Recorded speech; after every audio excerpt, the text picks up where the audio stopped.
How could you keep going? Ignore the pain. I told you it was to trick you. I told you. Where are you going? There's nothing to follow. Come on.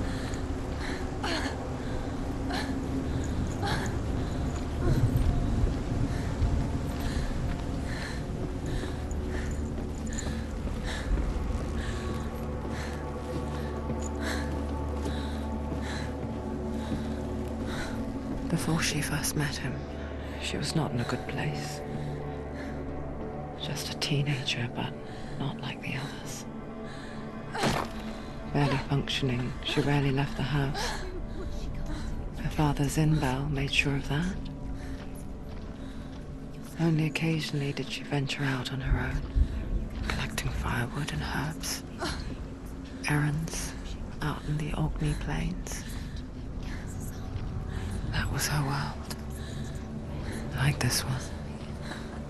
Barren and lonely.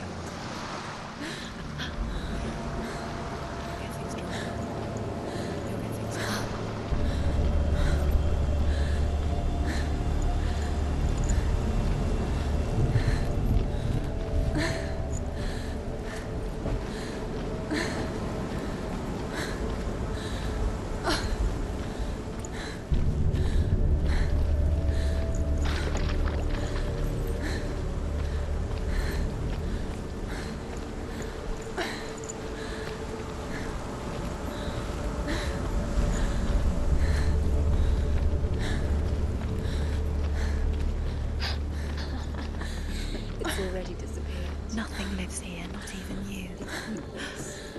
It's in your mind. You think you can see it, but it's in your mind.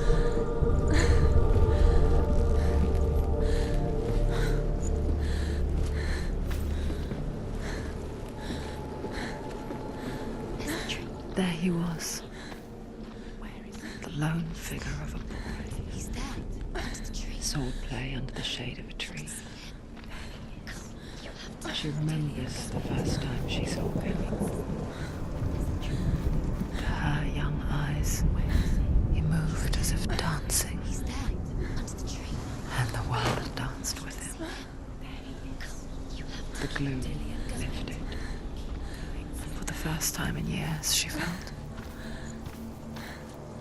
a ray of hope.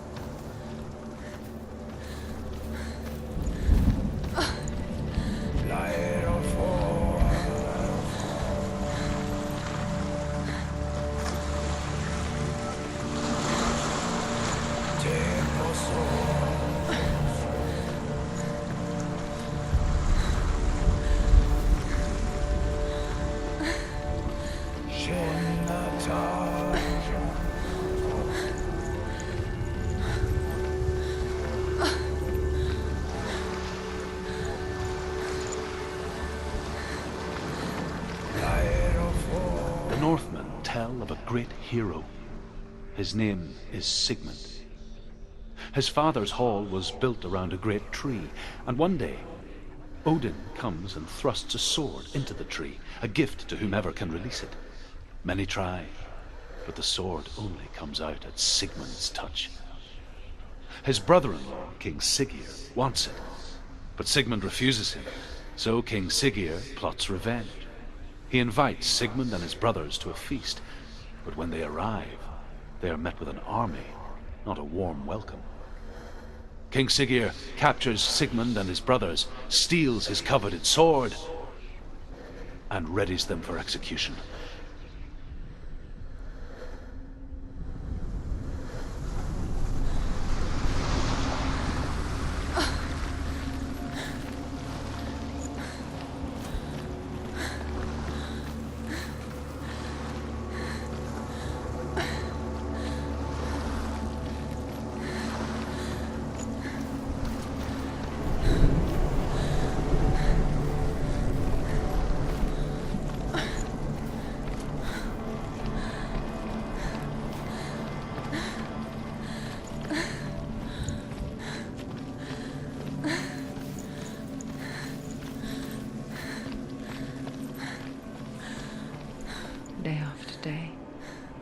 Watching from afar, she mimicked him, perfecting her own secret dance, wishing those fleeting moments of light would stretch out to last forever.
Death for Sigmund and his brothers seems certain. But the king's wife is Sigmund's sister, and she begs for mercy and implores the king to chain them up instead. He agrees. Not for mercy, though, but because he plans an even more cruel and lingering death. Chained to a tree in the forest that night, a she-wolf comes and devours one of Sigmund's brothers. She returns, ravenous, night after night, until only Sigmund is left. The next day, Sigmund's sister sends a servant with honey to smear on Sigmund's face. But to what end? Well, that night, when the she-wolf appears again, you'll never guess what happens.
As the she-wolf licks the sweet honey from Sigmund's face, he bites the wolf's tongue.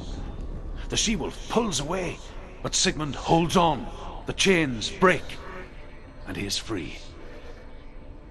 After his escape, Sigmund lives like us, hidden in the forest. His enemy, King Siggeir, believing him dead, as his sister plots revenge.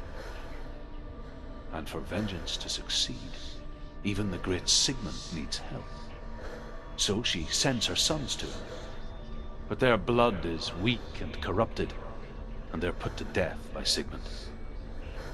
So his sister hatches a new plan, one that is cold of heart and pure of blood.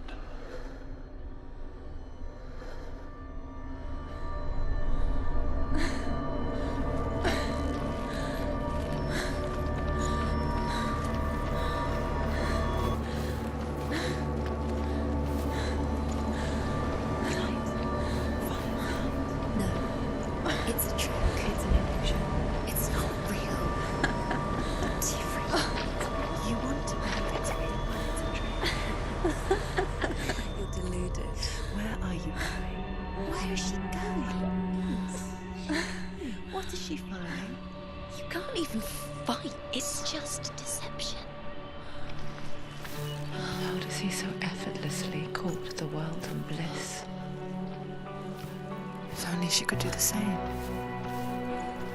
See the world through eyes anew and dance with it, just like he does.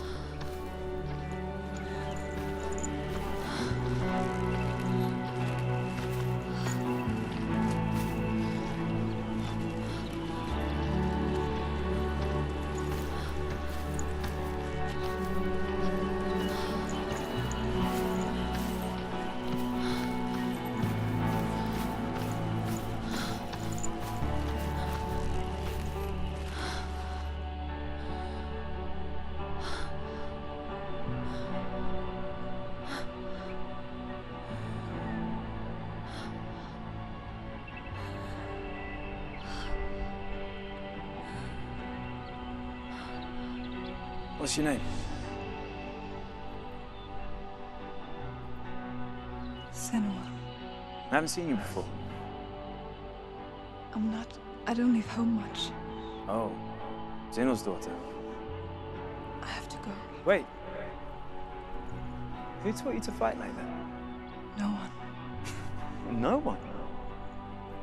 Well, I watched you, and... You learnt all of that from watching me? You should become a warrior, you know. Me? I'm Dillian. I'm here for the warrior trials. Just come and watch. And bring your sword. You can't put it into words. That moment when you look into the eyes of the one who is supposed to reassure you, make you feel safe. It only takes an instant. Fear swallows you before you have a chance to make sense of it. And darkness becomes a part of who you are. You killed him. But her world changed the day the Northmen took him from her. Senua knows that there's no going back to how things were.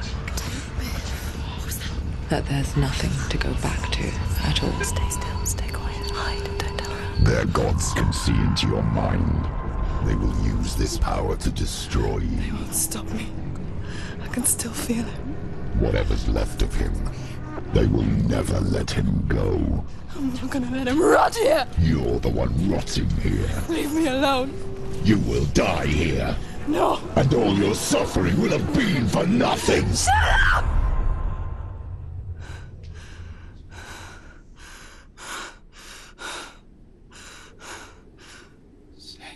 Dillian? Is that you?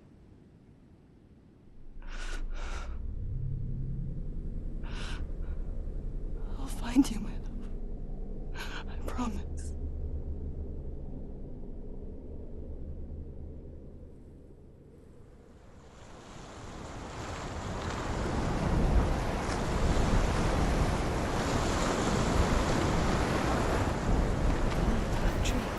Can you see him? You want believe it. Is he not there? real. Is he there? You're alone in these mountains. Is that Delia? Nothing lives here. You won't survive. You met him by the tree. She met me by the tree. Maybe it's a sign, the tree. What's he trying to tell you? He's waiting for you by the tree.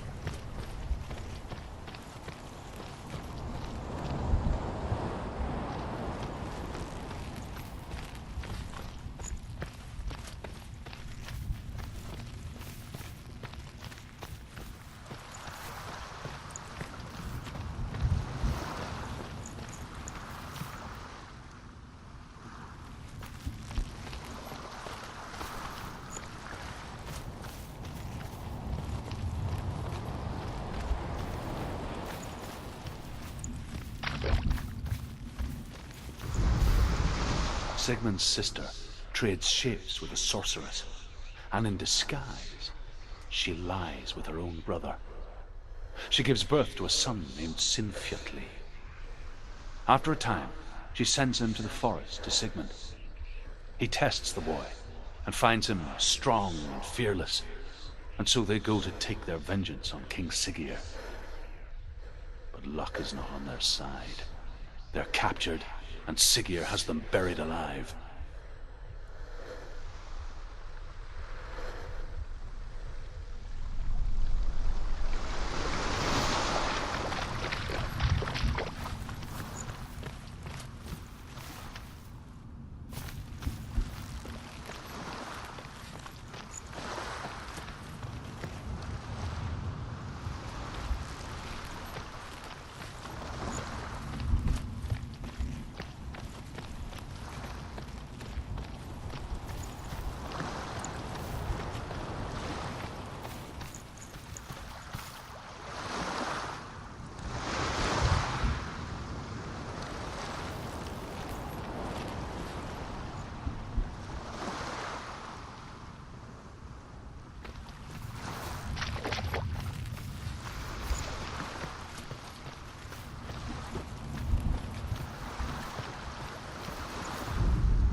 As Sigmund and Sinfjotli are being buried alive, Sigmund's sister throws an armful of straw into the grave mound.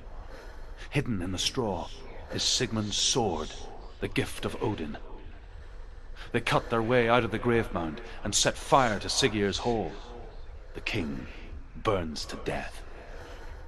Sigmund calls to his sister to come out so that she may live and be honored. She does come out, but only to tell him the truth. That she had slept with him, her brother, to beget a strong avenger. I am not fit to live, she says, and walks back into the fire.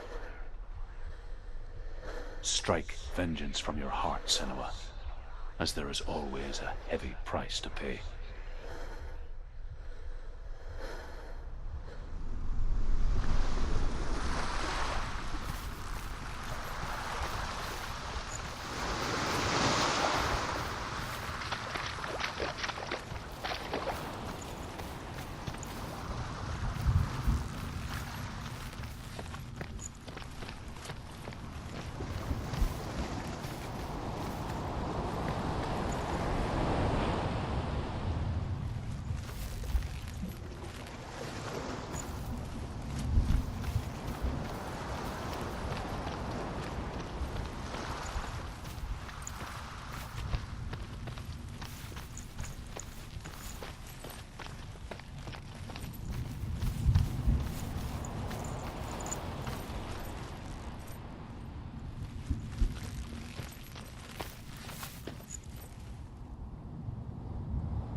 is happening? Senua, imagine a sword that can slay gods. Its name is Gramr. It was forged by the god of all Northmen, Odin, and gifted to Sigmund, a great warrior. I need this sword. It's important. Can you help me? The sword appears whole, but it is an illusion. It shattered into shards long ago. It is said a great warrior can reforge Gramr by answering the trials of Odin, one for each shard. The roots of the Tree of Death will take you to new lands where you will face the trials. Go to the shards. Go to the shard. Go to the shards. What's the shard? Find it. It's the metal runestones. It's in front of you. Find it. The metal. The runes. You need that sword. Go to the shard. Find the shards.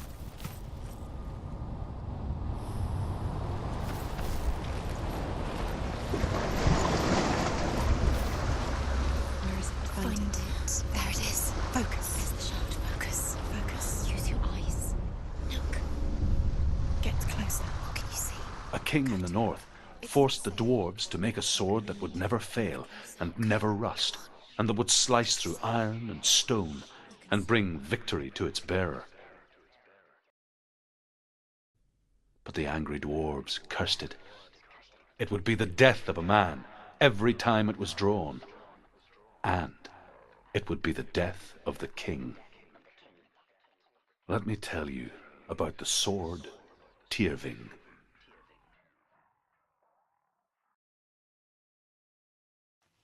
I don't recognize this place. Where are we? Where is she? It feels wrong. Where are we now? Burial mound. It's so strange that we go to such lengths to bury death. Something so very ordinary, inevitable. It's as if we conspire to hide death, because we have no answer for it. But when it comes and forces itself onto our friends or loved ones, then comes the reckoning. Dead in the air. You can feel the dead. Senua, you remind me of a story that the Northmen tell about a young woman warrior. Her name is Hervor, the daughter of a berserker born after he was killed. She's a wild, willful child who teaches herself to fight with weapons. When she learns where her father is buried, her only desire is to reclaim the treasure buried with him, but above all, the sword Tyrving.